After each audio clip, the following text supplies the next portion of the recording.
What is the secret behind the glamour of Dubai? Dubai is one of the 7 emirates that make up the United Arab Emirates. It is very well known for its immensely growing infrastructure. Why wouldn't you want to move to a city that has 365 days of sunshine, tax-free income, and Jennifer Aniston selling an ultimate lifestyle from 40,000 feet above ground level? At first, it's on the best behavior. It will zip you through the dramatic 12-lane Sheikh Zayed Road in a shiny red sports car.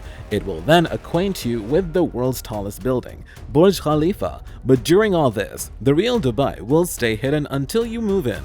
So in this video, we are going to discuss the dark sides of Dubai. You definitely won't expect this, so make sure you watch to the end.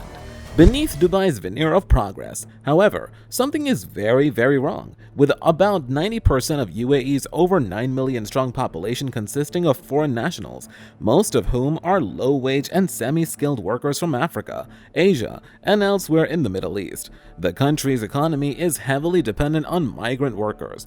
It was like a bad dream, is the way one migrant worker from the Philippines summed up his experience in Saudi Arabia. Another worker from Bangladesh told, "I slept many nights beside the roads and spent many days without food. It was a painful life. I could not explain that life." Nearly 90% of Dubai's 3.1 million residents are expats, many of whom are migrant workers brought in to work on construction projects or in service jobs. Most come alone on the promise of much higher salaries than in their home countries, so they can send money back to their families. But Dubai and the UAE have long been the subject of complaints of mistreatment of workers. Migrant workers say they often face brutal work conditions, shifts of 12 hours or more, and that companies withhold paychecks or workers' passports so as not to let them quit or return home. Moreover, while engaged in the hazardous work of constructing high-rises, workers face apparently high rates of injury and death with little assurance that their employers will cover their healthcare needs. A lack of reliable and comprehensive statistics, including the failure to enforce company reporting requirements about deaths and injuries, is indicative of the entirely deficient capacities of the agencies tasked with investigating labor practices. Human Rights Watch learned that 140 government inspectors were responsible for overseeing the labor practices of more than 240,000 businesses employing migrant workers. Of greater concern is that the same deficiency of oversight may mean an absence of appropriate enforcement of health and safety standards, which may direct account for worker deaths and injuries. The kafala, or visa sponsorship, system has been singled out as perpetuating some of the worst abuse by Human Rights Watch. The system requires employers to sponsor employees' visas for free, which the employers frequently pass on to workers. Many workers are in debt to their employers for the cost of arranging their contracts, visa, and travel to Dubai. The New York Times found last year, under the kafala system, if a worker tries to leave their job without permission, they can face fines, prison, or deportation. As a result, many have little legal recourse if they find themselves in a bad situations or one differing from what recruiters promised. The current number of government inspectors overseeing the construction sector is inadequate. The government should increase the number of inspectors substantially in order to strengthen its ability to oversee construction companies and compel them to abide by UAE laws. The government recently announced that it plans to increase the number of inspectors to 1,000 within the next 18 months. It should make sure that this plan is instituted and that it will result in efficient implementation of the labor law. The government should also ensure that the inspectors are able to communicate with workers in the language of their home countries. Kabi, who took office in 2004, has said about the workers, "We don't force people to come to this country. They are building a whole life for their families." The cynical and offensive Kabi ignores the fact that the Emirates need these workers as much as the worker need their job. Probably only strong external pressure can force the implementation of legislation to improve the living and working conditions of the so-called guest workers.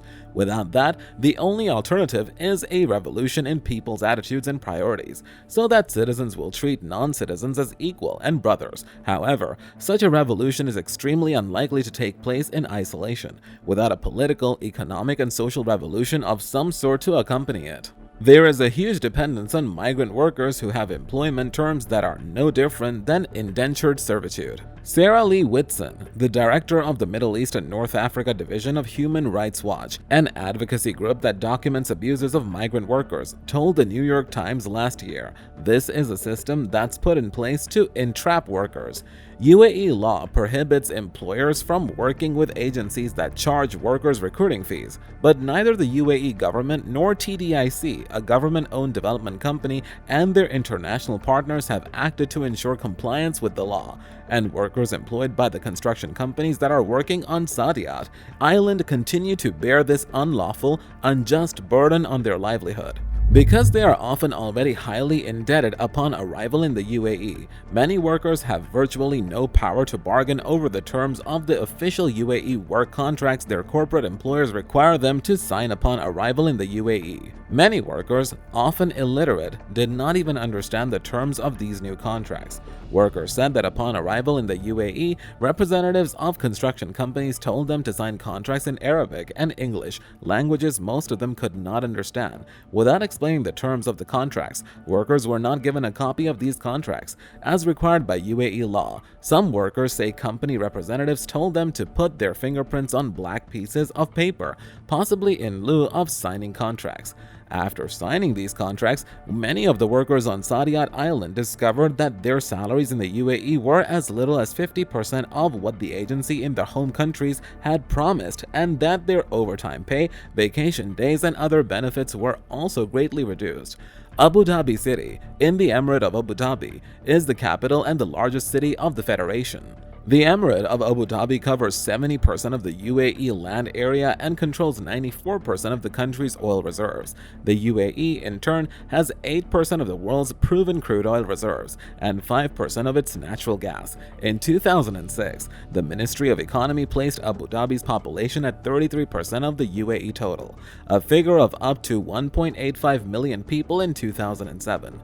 The government of Abu Dhabi is led by the Central Executive Council chaired by the Crown Prince, Sheikh Mohammed bin Zayed Al Nahyan, a 60-member national consultation council composed of appointees from the Emirates' most powerful tribes and families, plays an advisory role. Various departments equivalent to ministries fall under the Executive Council and do a number of autonomous agencies, including the Abu Dhabi Tourism Authority. Last year, the country passed laws to establish working hours, pick sick leaves, and stiff penalties for employers or recruitment agencies that fail to guarantee legal rights, use violation against workers, or fail to accurately convey the expected job descriptions or salary to workers before bringing them to the country. While recent reports from Human Rights Watch and the United Nations acknowledged improvements, both said labor abuses continue. HRW said the reform laws still allowed employers to charge workers for recruitment fees that can put them in debt. Let us know your opinion about the dark side of Dubai in the comment section below. This was all for today. Hope you liked the video. Do not forget to subscribe to our YouTube channel. Stay safe, and we'll be back soon with another video.